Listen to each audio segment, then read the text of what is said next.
मेरे प्यारे विद्यार्थियों, आप सभी का स्वागत है सिलेक्शन मंच पे। और आज आपके सामने आपके जीए गुरु उदित सर अपने बैंकिंग एग्जाम के बारे में कुछ सिलेबस के बारे में चर्चा करने वाले हैं। और हम आपको आज ये डील करेंगे कि कैसे बैंक के एग्जाम को क्लियर करने के लिए जो आपका जनरल अवेयरनेस का सेक्शन होता है, जो ज़्यादा करके एक प्रोफेशनल सब्जेक्ट में आता है, जो आपके मेंस में पूछा जाता है।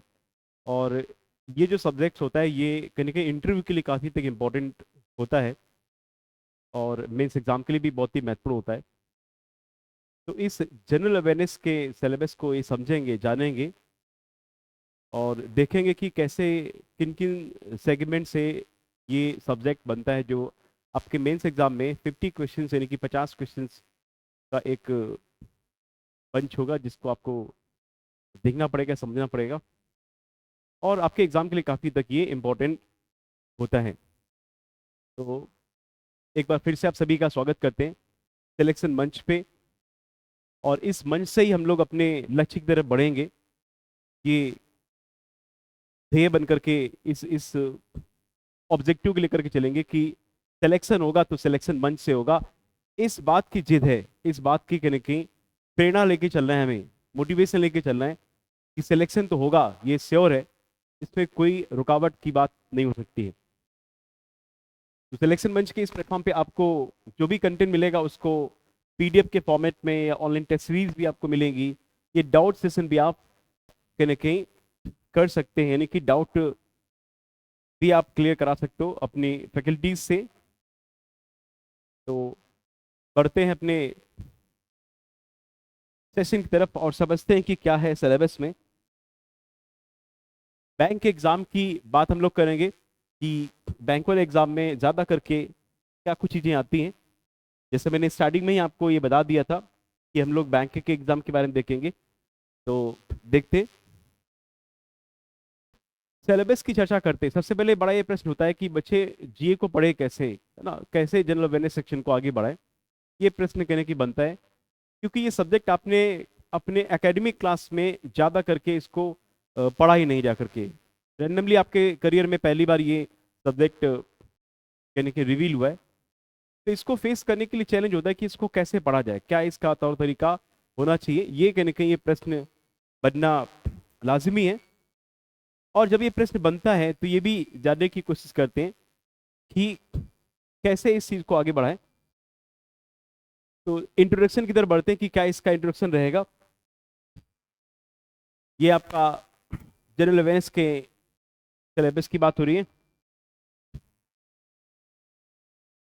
करंट अफेयर्स में इसको बांटा गया, यानी कि इस जी वाले सिलेबस को जो मेनली फोकस किया गया, इसमें करंट अफेयर्स का पार्ट होगा। काफी हद तक करंट अफेयर्स आएगा, लगभग मान चलिए कि 30 से 35 क्वेश्चन का समावेशन आपके इस करंट अफेयर से मिलने वाला है। 30 से 35 क्वेश्चन का समावेशन पूरा करंट अफेयर से आएगा। और साथ साथ इसके अलावा जो मेनली फोकस रहेगा, इसमें आप स्टैटिक जीके के बारे में भी चर्चा करेंगे, यानी कि जो हमारा स्टैटिक जीके होता है उसके बारे में हम लोग चर्चा करेंगे। स्टडी जीके में बच्चों ये भी है कि कोई चीज रुकती नहीं, जो स्टेबल हो, स्पेशली जो स्टेबल हो, यानी कि जिसके बारे में कहने के कोई चेंजेस नहीं होता है, वो आपके स्टडी जीके कहलाता है। और स्टडी जीके जो होता है क्लास, ये लगभग आपके 4 से 5 क्वेश्चंस आपके स्टडी जीके के पूछे जाते हैं। लगभग 30 से 35 क्वेश्चन आपके करंट अफेयर से आएंगे। बैंकिंग अवेयरनेस से लगभग 8 से 10 क्वेश्चंस बनेंगे। ऐसे आपको ये चीज जान करके चलना है। तो मतलब हो जाएगा ये कि जब भी आप अपने एग्जाम्स की तरफ बढ़ेंगे, जिसमें 50 क्वेश्चंस, 50 क्वेश्चंस का पूरा ये बंच होगा, जिसमें 3 बड़े सेगमेंट होंगे, जिसमें से करंट अफेयर्स का वेटेज काफी हद तक ज्यादा दिखेगा, ज्यादा मात्रा में करंट अफेयर्स होगा और स्टैटिक जीके और बैंकिंग अवेयरनेस, ये चीज। इसके बाद हम ये देखते हैं कि अपने करंट अफेयर्स के पार्ट में, यानी कि जैसे मैंने आपको सिलेबस की चर्चा यहाँ पे हो रही थी, करंट अफेयर्स के पार्ट में ये देखेंगे कि करंट अफेयर्स का क्या क्या इसमें पार्टिसिपेशन रहता है, करंट अफेयर्स में कौन कौन से टॉपिक रहेंगे, इनके बारे में चर्चा होनी चाहिए।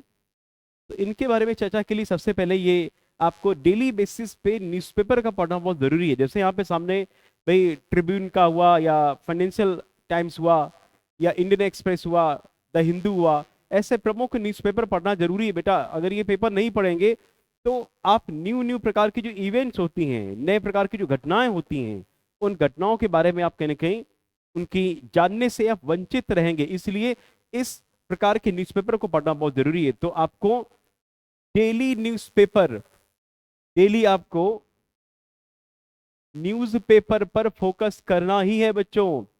अखबार पढ़ेंगे तभी आपकी करंट अफेयर्स अच्छी जाएगी। अगर नहीं पढ़ेंगे तो करंट अफेयर्स में कहीं ना कहीं समस्याएं आएंगी।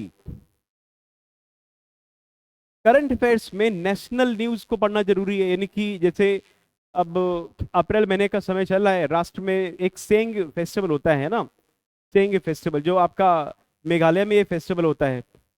तो अभी क्या हुआ कि 22 या 23 अप्रैल के आसपास ये एक समय था जहाँ पे सेंग फेस्टिवल मनाया गया, जो कि मेघालय में मनाया गया है। तो इस फेस्टिवल की इंपॉर्टेंस यही है कि वहाँ की जनजाति जो होती है, मेघालय की जनजाति होती है खासी, उसके बारे में फोकस किया गया है। तो कुल मिलाकर के नेशनल न्यूज को पढ़ना जरूरी है। कहाँ कहाँ पे क्या क्या इवेंट हो रहे हैं राष्ट्र के अंदर, देश के अंदर, वो आपको जानना जरूरी है। ठीक है बच्चों, आगे देखते हैं बच्चों। इंटरनेशनल न्यूज यानी कि अंतरराष्ट्रीय खबरें जो होती हैं, जैसे कि अंतरराष्ट्रीय खबरों में एक चीज आपके सामने ज्यादा चर्चा में चल रही है कि वर्ल्ड एनर्जी कांग्रेस कमेटी का आयोजन कहाँ पे किया जा रहा है ना। इस वर्ल्ड एनर्जी कांग्रेस कमेटी के बारे में किस कंट्री को फोकस किया गया, ठीक है, या फिर ग्लोबल एनर्जी कंजर्वेशन अवार्ड किसको दिया गया, ठीक है, वर्ल्ड बुक फोटो प्राइज किसको दिया गया। तो ये अंतरराष्ट्रीय खबरें अपने आप पे, जो अप्रैल मंथ की बहुत इंपॉर्टेंट खबरें हैं ये। ठीक है बच्चों, तो आपको अंतरराष्ट्रीय खबरों पर बहुत ज्यादा फोकस करना है। लॉरियस स्पोर्ट्स अवार्ड ये भी तो एक अंतरराष्ट्रीय पुरस्कार कहलाएगा, तो इस पे ध्यान दीजिएगा। कोई इंटरनेशनल न्यूज आपको अच्छे से पता होनी चाहिए। अब जैसे ऐसे रिसेंटली भी मैंने स्पोर्ट्स की बात करी थी कि लॉरियस स्पोर्ट्स अवार्ड किसको दिया गया है ना। स्पोर्ट्स का नोबेल पुरस्कार जो होता है वो लॉरियस स्पोर्ट्स अवार्ड कहलाता है, और अभी ये दिया गया आपका नोवाक जोकोविच को दिया गया, और इसके अलावा कोई एक फीमेल फुटबॉलर है स्पेन की, उसको दिया गया पुरस्कार। तो बच्चों याद रखिएगा, स्पोर्ट्स के बारे में आपको बहुत बेहतरीन इंफॉर्मेशन होनी चाहिए, जिसके लिए आप हमारे सिलेक्शन मंच के चैनल को, उदित सर को आप 200% फॉलो कराइएगा। ठीक है, जिसकी वजह से कहने कि आप इस अपने जो भी आपका लक्ष्य है, जो बैंक एग्जाम क्लियर करना है, ये समझ लीजिएगा कि आप अगर इस सिलेक्शन मंच को फॉलो करोगे, उदित सर को फॉलो करोगे, तो ये गारंटी है कि 50 में से लगभग 40 से 45 क्वेश्चन करके आएंगे, वो भी हंस खिल करके, लैया मुरमरा तरीके के खा के आएंगे पूरी तरीके से क्वेश्चन। ठीक है, तो स्पोर्ट्स के रूप में ये क्वेश्चन आपको पता होना चाहिए। जैसे अभी एक लड़का है जो किसी कंट्री से बिलोंग करता है, जिसका नाम वर्स्टेपन है ना। ग्रैंड प्रिक्स जीतने में हमेशा उसी का नाम आता है, हमेशा। ठीक है, हमेशा उसी का ही नाम आएगा। ग्रैंड प्रिक्स अगर कोई जीता हुआ है तो मैक्स वर्स्टेपन ही जीता, इसके अलावा और कोई जीता नहीं है। पिछले 3-4 सालों से ये रिकॉर्ड चल रहा है। अभी उसने ना चाइनीज की ग्रैंड प्रिक्स को जीता हुआ जाकर के, कई तमाम सारी ग्रैंड प्रिक्स जीता रहता है। ठीक है ना। ऐसे एक सर हमारे थे, वो नौकरियां बदलने में बड़ा आगे थे, आए दिन वो फेस बदलते कि नाउ फ्रीलांसर ग्रुप में ऐसे ये ऐसे, तो ऐसे उनको बोला कि अभी नौकरी बदलने मतलब ये सर होता है। वैसे ही मैक्स वेस्टपेन का मतलब ग्रैंड प्रिक्स होता है, ये चीज दिमाग सेट कर लो। तो स्पोर्ट्स के बारे में कहीं ना कहीं ये चीज याद रखिएगा। ठीक है, आपको ध्यान देना है स्पोर्ट्स के बारे में, हल्के मत लेना करंट अफेयर्स को। अवार्ड्स एंड रिकॉग्निशन की बात करें अगर, तो जाहिर सी बात है, जैसे अभी कोई खास प्रकार का अवार्ड दिया जाए अगर, है ना, अपने देश के अंतर्गत सरस्वती सम्मान पुरस्कार है, व्यास सम्मान है ना, अंतर्राष्ट्रीय में नोबेल पुरस्कार है, एबल प्राइज है। ठीक है, बहुत सारे पुरस्कार हैं जो आपको पता होना चाहिए, क्योंकि इन पुरस्कारों से ही तो कहीं ना कहीं लोगों को आपस में जोड़ा जा सकता है। गोल्डन ग्लोब अवार्ड कराया गया है, फिल्म से बिलोंग करता है पुरस्कार। अब फिल्म अगर दिखाएंगे सबको अगर, तो कहने के सब लोग जुड़ेंगे आपस में, देखेंगे समझेंगे, कल्चर को कहने के फॉलो करवाएंगे। तो मेन चीज ये कि जो अवार्ड्स और रिकॉग्निशन करने का मकसद यही है कि किसी भी एक प्लेटफॉर्म पे जा करके 15 लोग जुड़ करके समझे कि कॉन्टेस्ट कौन चल रही है और क्या हो रहा है, इसमें कोई अवार्ड दिया जाएगा, मोटिवेशन मिलेगा एक तरीके से। अवार्ड रिकॉग्निशन आपको पढ़ना है प्रॉपर तरीके से, ठीक है, अच्छे से। अपॉइंटमेंट ऑब्चुरी की बात होती है, जर्नी से बात देखिए, आए दिन इतनी सारी कंपनियां हैं, तमाम सारे लोगों का अपॉइंटमेंट होता रहता है। कोई बोला कि भाई कन्फेडरेशन ऑफ इंडियन इंडस्ट्री के प्रमुख को कौन बनाए गए, एंड अनुराग ठाकुर कौन से मंत्रालय से बिलोंग करते हैं, ठीक है, ट्राई के कोई नए चेयरपर्सन बनाए गए। तो मतलब ये अपॉइंटमेंट के बारे में भी आपको ये जानकारी प्राप्त होती रहनी चाहिए। अपॉइंटमेंट आए दिन तमाम सारे होते रहते। अभी हाल ही में क्या किया गया कि कोई एक ऑटोमेकर कंपनी है, फ्रांस की कोई ऑटोमेकर कंपनी है जो मतलब एयर कार्स बनाती हैं, ऐसे कुछ चीज़ें बनाती है जो ऑटोमोबाइल से बिलोंग करती है। उसके ब्रांड एम्बेसडर MS धोनी को बनाया गया, तो अपॉइंट किया गया नहीं किया गया बताओ? तो इसलिए अपॉइंटमेंट मालूम होना चाहिए। इतना बड़ा संसार, एक क्लास में शांति बना रखिएगा, इतना बड़ा संसार है और ऑबिचुअरी का होना तो तय बात है, यानी कि किसी न किसी पर्सन का निधन होता है, तो जेन्युइन सी बात है कि कोई पर्सन का अगर निधन हुआ है तो वो कौन सी फील्ड से बिलोंग करता था, वो राइटर्स थे कि पॉलिटिशियन थे कि साइंटिस्ट थे, या वो मतलब उनका प्रोफेशन क्या था, ये एग्जाम में पूछा जाता है, ठीक है ना, ये चीज याद रखिएगा। तो अपॉइंटमेंट और ऑबिचुअरी के बारे में आपको जानकारी होनी चाहिए, ठीक है, कि किसका किसका अपॉइंटमेंट किया गया, किनका किनका निधन हुआ है, ये आपको मालूम होना चाहिए, ठीक। अपॉइंटमेंट हुआ है तो वो इंसान कहाँ से बिलोंग करते हैं, और ऑबिचुअरी की हुई तो वो उनका कनेक्शन किस जगह से, किस राज्य से, किस कंट्री से, है ना। आए दिन देखा होगा कि अभी हाल ही में उस देश के प्रधानमंत्री खत्म हो गए, ठीक है ना, या उस देश के प्रधानमंत्री को नियुक्त किया गया, इलेक्ट किया गया, तो ये चीज पता होना चाहिए।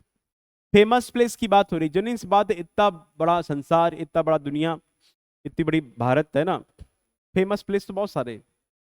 लोग कहते हैं कि भाई कहते नहीं कि ताजमहल है ना, मोहब्बत की निशानी, मुमताज की याद में बनाया हुआ है, ठीक है ना, एक ऐसा सातवां अजूबा जो आगरा में है, ताजमहल फेमस प्लेस है, विश्व विरासत स्थल में भी इसको शामिल किया गया। तो मतलब फेमस प्लेस हमको पता होना चाहिए, चाहे वो कुतुब मीनार हो, चाहे वो हुमायूं का टॉम्ब हो, चाहे वो फतेहपुर सीकरी हो, चाहे वो फिलहाल तो आगरा का लाल किला हो, ये फेमस प्लेस आपको पढ़ना है। ये चीज याद रखिएगा, जितने भी हमारे यहाँ पे भारत के बैंक नोट है ना, उन सारे बैंक नोट में फेमस प्लेस की बात करी गई है। फेमस प्लेस जरूरी इसकी, भाई उसको भी पता होना चाहिए कि अब शाहजहां ने बनवा दिया मान लीजिए मुमताज महल की याद में आगरा में जो ताजमहल है, अब भाई इतना सारा पैसा खर्च किया गया, इतने सारे समय लगा जा करके, अब उसकी इंपॉर्टेंस नहीं दी जाएगी जा करके, तो उसको भी लगेगा, उसकी आत्मा कलसेगी एक तरीके से कि क्यों नहीं इसको फेमस प्लेस में शामिल किया गया। Statue of liberty America, statue of unity India, ये फेमस प्लेस है, ठीक। चलो आगे देखते हैं। फेमस पर्सनालिटी, जनिए इस बात है कि पर्सनालिटी का मतलब समझते हो भाई, पर्सनालिटी मतलब क्या होता है, सक्सेस होता है एक तरीके से, मतलब पर्सनालिटी ऐसे नहीं बन जाती है, पर्सनालिटी बनने के लिए लोगों को काम करना पड़ता है। सुंदर पिचाई है ये ट्रम्प अंकल है, ठीक है, ये कलाम साहब हैं, मोदी अंकल, ये जेफ बेजोस, अमिताभ बच्चन जी, मुकेश अंबानी, ये आपके रॉकेटमैन के सिवन, ये सब फेमस इंसान है भाई। अगर ये फेमस इंसान अगर ना हो तो यहाँ पे इनकी फोटो क्यों लगाया बताओ? अच्छा पहले आप भी बता दीजिए। इसलिए फेमस जो भी पर्सनालिटी हो, सक्सेस बनने में समय लगता है, चमको ऐसा कि एक दिन दुनिया भी आपको बताए कि हाँ ये पर्सनालिटी है और ये इन बैंक में जाकर के ऐसे ऐसे बने हैं। पर्सनालिटी बनना जरूरी, ठीक है ना, तो फेमस पर्सनालिटी को आपको याद रखना है, ठीक है ना। चलो आगे बढ़ते हैं। बुक्स एंड ऑथर की बात करेंगे, जैसे अब किताबें, जेन्युइन सी बात है यार, किताब बनाना इतना आसान नहीं है, ठीक है ना। किताब अगर बन गई है तो जेन्युइन सी बात है उसके ऑथर के बारे में चर्चा करो। अब एक अंकल है जो मतलब काफी ज्यादा फेमस है, अंकल की फोटो तो यहाँ पे नहीं लगाई हुई, लेकिन कोई ना कोई जरूर लिखी हो, सलमान रुश्दी अंकल। देखिए Salman Rushdie the satanic versus, Salman Rushdie the satanic versus, जिसको सैटेनिक वर्सेस की किताब है। हाफ गर्लफ्रेंड चेतन भगत, है ना, अरुंधति रॉय, अरविंद अडिगा, किरण देसाई, ये सब फेमस राइटर है बेटा, याद रखिएगा। फेमस राइटर के बारे में एक नंबर का क्वेश्चन पक्का आएगा, चाहे नया वाला किताब हो, लेटेस्ट वाली कोई किताब हो, चाहे वो ओल्ड वाली किताब हो, फेमस राइटर आपको पक्के से पढ़ना जरूरी है। फिर इसके बाद देखिए साइंस और टेक्नोलॉजी की बात होती है। जाहिर सी बात है यार कि जब हमारे यहाँ पे साइंस है, साइंस के मामले में इंडिया पहले नहीं फेमस था। हमारे यहाँ पे भारत को सपेरों का देश बोलते थे पहले, ठीक है ना, भारत का मतलब सपेरा, बीन बजाओ और तमाशे दिखाते थे लोग पहले जमाने, पहले 300-400-500 साल पहले की बात है एक तरीके से। तो मतलब अब धीरे धीरे क्या हुआ कि आज के समय में हम पूरे वर्ल्ड वाइड लेवल पे साइंस की फील्ड में एक स्पेसिफिक एक प्लेस रखते हैं। इंडिया की बात करते हैं, अगर भारत की बात करते हैं, तो हमारे पास साइंस टेक्नोलॉजी में वंदे भारत बन रही है, कहीं जहाज बन रहा है, कहीं दवाई बन रही है, ठीक है ना, कहीं मोबाइल बन रहा है, तो कहीं सोलर पैनल लगाया जा रहा है, कहीं झरना गिर रहा है तो उसमें हाइड्रो पावर प्लांट हो गया, ठीक है ना, कहीं एनर्जी के रिसोर्स के बारे में बात करें। अब आने वाले समय पता क्या होगा कि भारत जैसे विभिन्न देश सोलर पैनल पे ही ऊर्जा पे निर्भर होंगे, इलेक्ट्रॉनिक व्हीकल चलने लगे इतनी सारी। अब आपके लिए क्वेश्चन है कि अगर अंतरराष्ट्रीय प्लेस पे कोई एक सोलर संस्थान है जिसको इंटरनेशनल सोलर अलायंस बोलते हैं, इसका मुख्यालय कहाँ, बता दो जरा इसके बारे में। बेटा याद रखना कि जीए का मतलब उदित सर होता है, और जीए में अगर आपको माहिर करना है खुद को तो उदित सर की क्लास सपने में भी देखना आपको, ठीक है ना, ये चीज याद रखिएगा। साइंस और टेक्नोलॉजी हमेशा आपको ये ध्यान देना, डीआरडीओ चाहे इसरो हो, चाहे वो फिलहाल हो का क्या हो, स्काई रूट हो, चाहे वो आपका आपका नासा हो, वो सब कुछ किस में आएगा, साइंस और टेक्नोलॉजी में आएगा।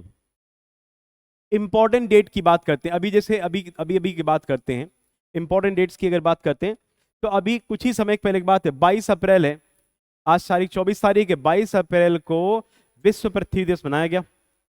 अब विश्व पृथ्वी दिवस, आप बताओ चौक, आप अगर ज्यादा करके कोई चीज फैलाते हो रास्ते में, या खाना खाया आप कहीं बाहर स्टेशन पर तो फैला दिया, पानी पिया तो फैला दिया, या कहीं लैया चना मुरमुरा चबाया तो फैला दिया, लेस का चिप्स चबाया तो फैला दिया, तो ऐसी कौन सी चीज है जिसकी वजह से ज्यादा पोल्यूशन होता है, तो प्लास्टिक से ज्यादा पोल्यूशन होता है। तो प्लास्टिक वर्सेस प्लेनेट ये थीम रखा गया इस बार 2024 में विश्व पृथ्वी दिवस का। तो विश्व पृथ्वी दिवस कब मनाया गया है, 22 अप्रैल को बनाया गया है। प्लास्टिक और प्लेनेट दो में से क्या डिसाइड करना है, प्लास्टिक चुनना है कि प्लेनेट चुनना है, तो प्लेनेट चुनना बच्चों याद रखिएगा, ठीक है ना, प्लास्टिक इज नॉट इंपॉर्टेंट, ठीक है ना। इंपॉर्टेंट डेट्स याद रखिएगा, ठीक है, ये चीज आपके एग्जाम में पूछी जाती है। पार्ट 2 की बात करते हैं थोड़ा सा। देखिए करंट अफेयर्स में तो कोई एक वो नहीं है, आप सोचो कि कोई एक मतलब लिमिट नहीं कह सकते, करंट अफेयर्स में बहुत सारी चीजें होती हैं, अगर मैं और भी चीजें ऐड करूं अगर इसमें, तो कई और चीजें ऐड कर सकते हैं, जैसे इसमें आपका जीआई टैग हुआ, समझ रहे हो आप, जीआई टैग हुआ, रामसर साइट्स हुआ, ठीक है, ये आज चाहे तो लिख लो इसको बेटा, रामसर साइट्स हुआ, जीआई टैग हुआ, और इसके अलावा कई ऐसी और तथ्य दिए गए जिसमें इंडेक्स रैंकिंग भी आपको कहीं ना कहीं पढ़ना चाहिए। Index ranking, person of the year खिताब, ये सब आपको पढ़ना चाहिए, ठीक है ना, पर्सन ऑफ द ईयर, ये सब चीजें। फिर इसके अलावा और भी कुछ चीजें मैं आपको करंट अफेयर्स में ये करा दे रहा हूँ, लिखा दे रहा हूँ, आप लोग इसको सही से लिख लीजिएगा। पर्सन ऑफ द ईयर हुआ, या आपके एग्जाम में आ सकता है जियोग्राफिकल इंडिकेशन के लिए कोई खास प्रकार की गुड्स बनाई गई है, उसको जीआई टैग दिया गया, तो आपको कहीं ना कहीं ये समझना चाहिए कि किसको दिया गया है जीआई टैग, है ना, ठीक है ना।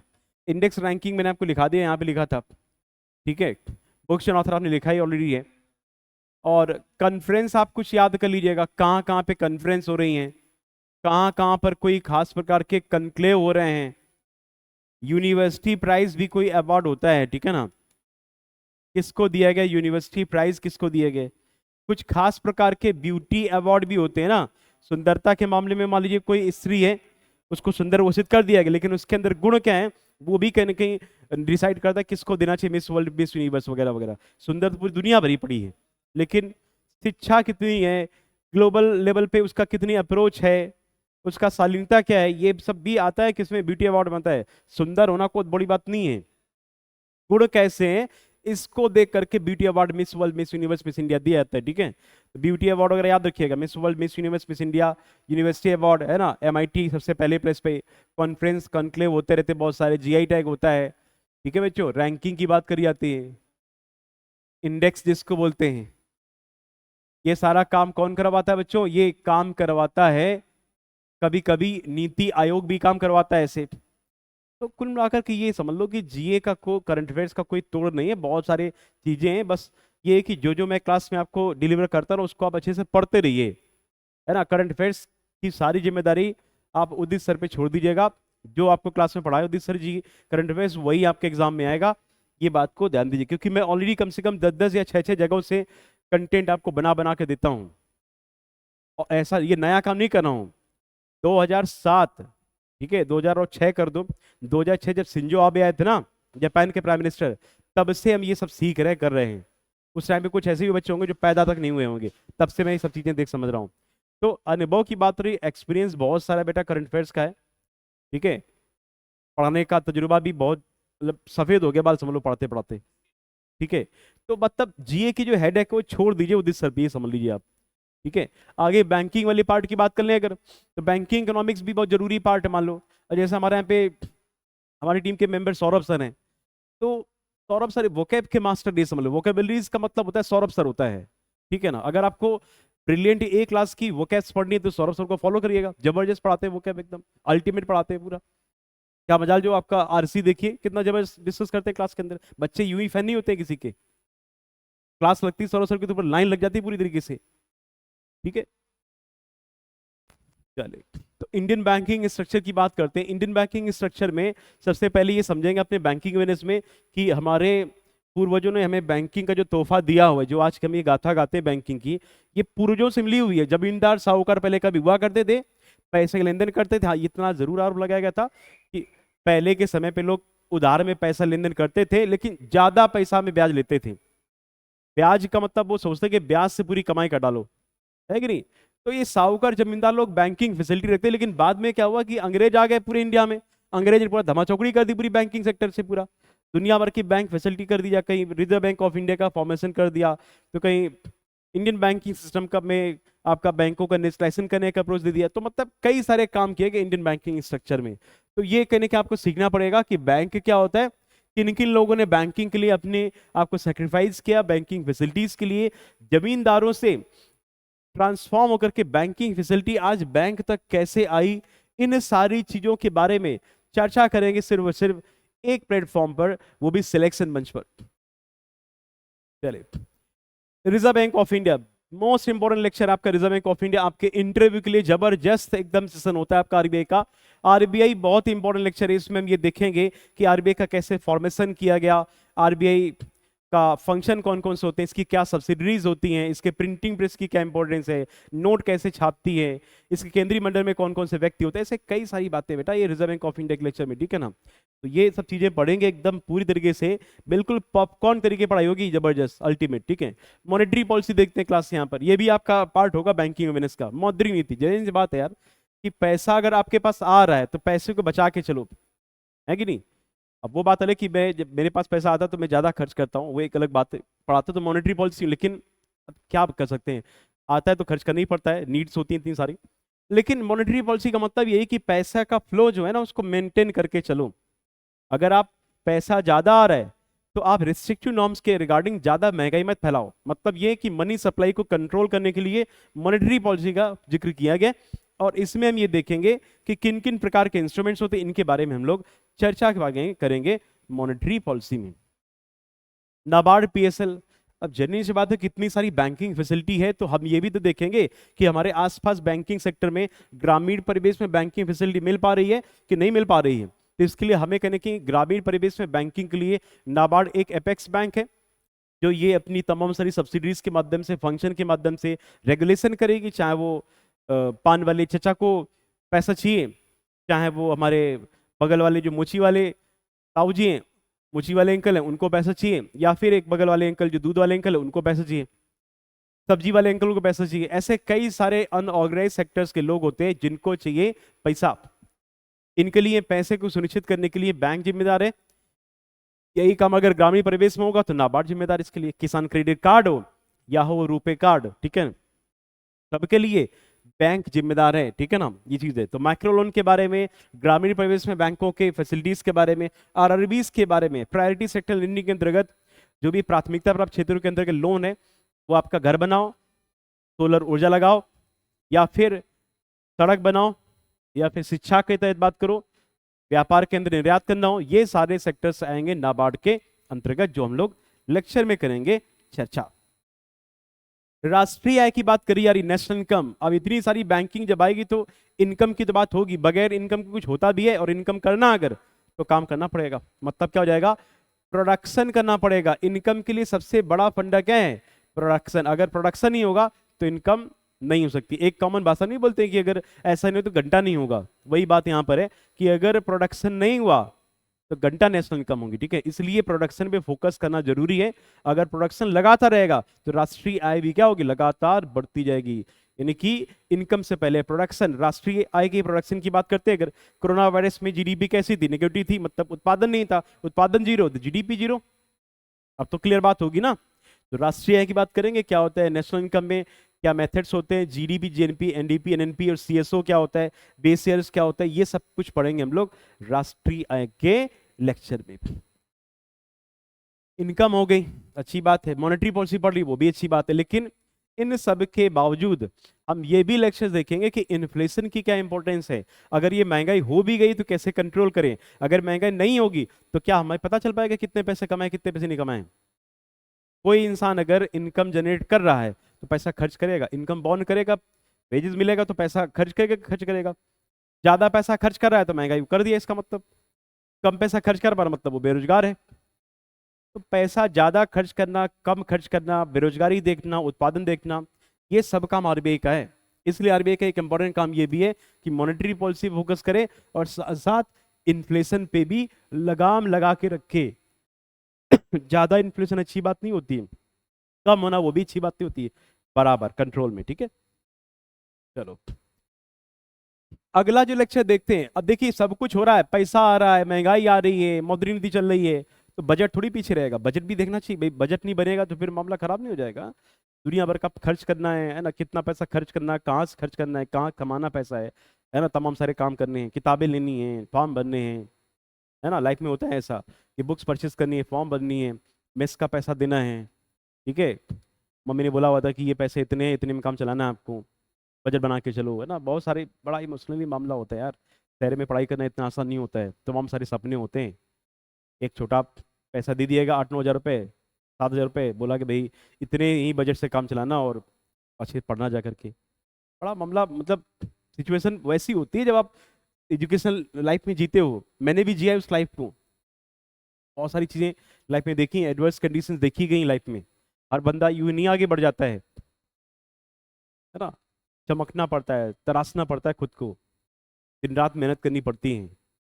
अब तो वो एलईडीज का जमाना चला चला आया, एक समय में लालटेन वगैरह हुआ करती थी, दिया बोलते थे गांव में, मिट्टी का तेल, है ना, उसमें डाल करके और एक कपड़े की कॉटन की बत्ती बनाते थे, है ना, उसको सेट करते थे। और कोई आता था वो एक कांच की शीशी, उसमें छेद करके फिर इसके बाद उसको सेट करते थे ऊपर, और उसमें आग लगा कर रात भर पढ़ाई करते थे बच्चे, सुबह पेपर देने आते थे। तब होता था कि हमारे बच्चे के 58% रिजल्ट है। आज के समय में वही 58% वाले बच्चे अगर तुलना करें तो 90-90% तक जा रहा मामला पूरा। तो बात बजट की यही है कि बजट का मतलब यही कहना चाह रहे थे आपसे कि हमें जब पैसे दिए जाते हैं घरों से तो बजट के हिसाब से काम करना पड़ता है, कहाँ पे पैसे खर्च करने हैं, कहाँ पे पैसे हमें लगाने हैं, ये चीज देखना पड़ता है। इसके लिए देखिए हमारी एक आंटी है जिनका निर्मला सीतारमन जी है, ये इनके बेटे ऐसे अनुराग ठाकुर जी हैं। ये सब लोग क्या करते हैं कि प्रत्येक साल में एक बार पता लगाते हैं कि भाई कितना पैसा चाहिए लोगों को, क्या उनके डेवलपमेंट ग्रोथ पे फोकस करें, कहाँ से पैसे कमाएं। इसके लिए ये कहते नहीं कि घर को चलाने के लिए एक फीमेल जरूरी है, ये ऐसा नहीं कि फीमेल जरूरी, मेल भी जरूरी है घर चलाने के लिए, लेकिन कहने की बजट का मामला फीमेल सही से सेट कर सकती है। इसलिए निर्मला ताई को कहाँ कहने के यहाँ पे रखा गया, यहाँ पे मतलब वित्त मंत्रालय को निर्मला ताई देख रही, ठीक है ना। और ये अपने ये मोटा भाई मतलब ये अमित शाह जी देख रहे हैं कि भाई सब कुछ घर चल रहा सही से, लेकिन घर के आसपास कोई मामला गड़बड़ तो नहीं चल रहा है, तो इनको बना दिया गया भाई मिनिस्ट्री ऑफ होम अफेयर्स, है ना। गृह मंत्रालय देख रहे पूरी तरीके से, गृह मंत्रालय ये देख रहे घर के अंदर कैसे राशन पानी देखना है, वो निर्मला ताई देख रही हैं, ठीक है। दोनों का अपना कहीं ना कहीं जिम्मेदारी है, ठीक है। तो बजट में देखेंगे इनकम एक्सपेंडिचर कहाँ से होता है। चलो आगे देखते हैं, तो इंडियन मनी मार्केट की बात करेंगे। अब पैसा क्या है ना कि इतना सब कुछ पढ़ने के बाद पैसा ज्यादा हो गया, ठीक है ना। जब ज्यादा पैसा होता है ना तो लोग के ना पैसा पैसा खेलते हैं, पैसा का लेन देन करते हैं, तुम इतने पैसे दे दो तो मैं तुमको इतने पैसे दे दूं, इतने समय के लिए क्या ब्याज दोगे। मतलब ज्यादा पैसा हो गया तो पता लगे पैसे उधार खाता चल रहा, मतलब पैसा दो ब्याज पे पैसा उठाओ, ये सब तमाम करते हैं। तो पैसा देने के लिए ऐसा तो नहीं कि हम डायरेक्ट ले जाओ पैसा, राम तुम लो 20 रुपए, चाम तुम लो 10 लाख रुपए, ये लो, ऐसे ऐसे। पैसा लेन देन करने के लिए एक डॉक्यूमेंट साइन किया जाएगा, उन डॉक्यूमेंट्स के बारे में हम लोग यहाँ पर चर्चा करेंगे, उनकी फीचर्स के बारे में चर्चा करेंगे, जिसको बोला गया इंडियन मनी मार्केट, यानी कि भारत में मुद्रा बाजार के बारे में। देखिए कितना सारा पैसा है, देखिए आप देख लीजिए आपके सामने, ये पैसा पोटली, ये पैसा पैसा, ये सब पैसा, ये सब कुछ पैसा ही है, ठीक है ना। तो इंडियन मनी मार्केट में पैसे के लेन देन की बात करेंगे, आरबीआई इसका रेगुलेशन करेगी, इतनी बात आप लोग अच्छे से समझ के चलिए। कैपिटल मार्केट, पैसा जब हो गया ना अगर, तो अति कर डाली, पैसे से फिर और पैसा कमाना चाह, ज्यादा पैसा कमाना चाह, मतलब कैपिटल की बात कर दी। थोड़ा पैसा लगाया, ज्यादा पैसा हुआ, मनी मार्केट खेला, इसके बाद और ज्यादा पैसा हो गया, तो उस पैसे को शेयर बना करके शेयर मार्केट में पैसा लगाने लगे। मतलब ये कि पैसे से ही पैसा कमाना है अगर, तो शेयर मार्केट में पैसे को आजमा सकते हो। कई सारे ऐसे प्लेटफॉर्म जहां से आप कहीं कहीं ये सेबी गाइडलाइन के अकॉर्डिंग आप मनी मार्केट में, सॉरी कैपिटल मार्केट में करें शेयर को बेच सकते हो या परचेज कर सकते हो, ये चीज़ हुई। ठीक है, तो ग्रो भी एप्लीकेशन, बहुत सारे एप्लीकेशन माध्यम से कैपिटल मार्केट में आप आजमा सकते हो। इसके लिए हम लोग की पढ़ेंगे कैसे भाई। अब देखिए ये जो देख रहे हो आप, ये बेल का भी बहुत इंपॉर्टेंट है ये। अब ये सब जानकारी के लिए ना क्लास में मिलना आप हमसे, समझाएंगे कि बेल ये झुका कैसे, बेल उठा कैसे है कैपिटल मार्केट में। ठीक, आगे देखते हैं। अब जब इतना सारा पैसा आ गया तो लोग बौरा गए, एनपीए का डाला पैसा, समझ रहे हो। एनपीए का मतलब ये होता है कि मतलब पैसा लेके ही चले गए बैंक का। बैंक ने एक उम्मीद से पैसा दिया कि भाई कोई भी बंदा है वो 20-30 लाख रुपए जो भी जरूरत हो तो हमसे पैसा ले करके अपना काम चलाए, वापस में हमको तय समय पे पैसा वापस दे, और पैसा वापस दे अगर तो हमें ब्याज दे। लेकिन ऐसे भी कई लोग हैं जो पैसा ले गए बैंक का और ना तो पैसा दिया ना ब्याज दिया, ड्यू डेट से 90 दिन बाद तक भी इंतजार करती रही, बैंक पैसा वापस नहीं आया, तो उस पैसे को बोल दिया कि बैंक बोली भैया गया पैसा पानी में। ठीक है ना, एनपीए हो गया पैसा, नॉन परफॉर्मिंग एसेट में चला गया ये। तो ये समझेंगे कि एनपीए होता क्या है, और एनपीए होने के लिए जो भी एसेट्स बैंक की होती, मतलब बैंक का एसेट मतलब बैंक का पैसा पानी में गया डूब, कहते नहीं एक गांव वाली भाषा में बोलते हैं गई भैंस पानी में, है ना। तो भैंस का मतलब यहाँ पे बैंकों का पैसा है, ठीक है ना, पानी में मतलब पैसा वापस नहीं आया। तो ये सीखेंगे कि एनपीए के क्या क्लासिफिकेशंस हैं, कितने प्रकार के एनपीए होते हैं, क्या उनके एसेट के क्लासिफिकेशंस होते हैं, और कैसे रिकवरी करें, है ना। डीआरटी सरफेसी एक्ट, ये सब कैसे चीजें होंगी वो सब पढ़ेंगे अपने इसी सेशन में। बेसल नॉर्म्स पढ़ेंगे बच्चों, ठीक है ना। अब जाहिर सी बात है कि इतना सारा बैंकिंग होने के बाद कोई एक अंतरराष्ट्रीय बॉडी भी होती है ना जो रेगुलेशन करती है वैश्विक स्तर पे केंद्रीय बैंकों के ऊपर। मतलब आपको अभी सुना होगा पहले कभी कि हमारे देश की केंद्रीय बैंक आरबीआई, ये तो सबको पता है, लेकिन आरबीआई के ऊपर भी एक बॉस है, वो बॉस है basal committee on banking supervision, जिसने बेसल नॉर्म्स बनाए थे। 1988 में पहली बार इसका जिक्र किया गया था, स्विट्जरलैंड में इसका मुख्यालय बेसल का। तो हम लोग सीखेंगे कि बेसल के क्या नॉर्म्स होते हैं, क्या उनके स्टैंडर्ड होते हैं, कैपिटल एडुकेसी रेशियो की क्या इंपॉर्टेंस है, ये सब कुछ सीखेंगे इसी चैप्टर में बेसल नॉर्म्स में। आगे देखते हैं स्टैटिक जीके, फिर देखते हैं बच्चों स्टैटिक जीके। देखिए अब तक तो आपने करंट अफेयर्स में सीखा कि करंट अफेयर्स में क्या पढ़ना है, बैंकिंग अवेयरनेस में क्या पढ़ना है, ये भी आपने सीखा। लेकिन अब ये देखेंगे कि स्टैटिक जीके की क्या इंपॉर्टेंस है, हमारे यहाँ पे कौन कौन से इंपॉर्टेंट डेज हैं, अंतरराष्ट्रीय संगठन कौन कौन से हैं, नेशनल पार्क कौन कौन से होते हैं, कहाँ कहाँ पे फिलहाल बर्ड सेंचुरी हैं, कितने हमारे पास पावर प्लांट हैं, कितने स्टेडियम है, डैम कितने, एयरपोर्ट कितने, टेम्पल्स कितने हैं। मैं आपसे अगर क्वेश्चन पूछूं अभी, कौन सा ऐसा शहर है जो भारत में टेम्पल सिटी के नाम जानते हैं, तो उसका जवाब आएगा भुवनेश्वर आएगा, उड़ीसा में पड़ता ही। और उड़ीसा में एक ही सरकार चल रही पिछले 15 साल से, बीजेडी की सरकार चल रही, बीजू जनता दल, नवीन पटनायक वहां के चीफ मिनिस्टर हैं, समझ रहे हो। ये टू द पॉइंट बात करने का मतलब होता है उदित सर, करंट अफेयर्स का मतलब उदित सर होता है, ठीक है, जीए का मतलब उदित सर होता है, ठीक है ना। तो आप क्लास में मिलो फिर देखो चीजें की क्या है और बेटर तरीके से सकते। लेक्स पढ़ेंगे, वाटरफॉल्स पढ़ेंगे, summits, venues, books and author, sports event, ये सब कुछ आएगा आपका स्टैटिक जीके में। तो ये एक नॉर्मल एक ग्लिम्स आपके सामने में रख रहा हूं अपने सिलेबस के बारे में, जो आप अपने पूरे बैच के टाइम पर पढ़ेंगे प्रॉपर तरीके से। अपने जनरल अवेयरनेस के सिलेबस को मैंने डिस्कस किया हुआ है और ये सारी जानकारी आपको उदित सर डिस्प्ले करेंगे। तो आगामी सेशन में हम लोग फिलहाल आज जो सिलेबस डिस्कस किया हुआ है इसको फिलहाल फाइनली करने के बाद हम लोग पढ़ेंगे इंडियन बैंकिंग हिस्ट्री के बारे में लेक्चर 1 में। तो stay tuned with the selection मंच। सिलेक्शन एक ही जगह पहुंचा और वो प्लेटफॉर्म है सिर्फ और सिर्फ सिलेक्शन मंच। सिलेक्शन का मतलब सिलेक्शन मंच। Thank you all.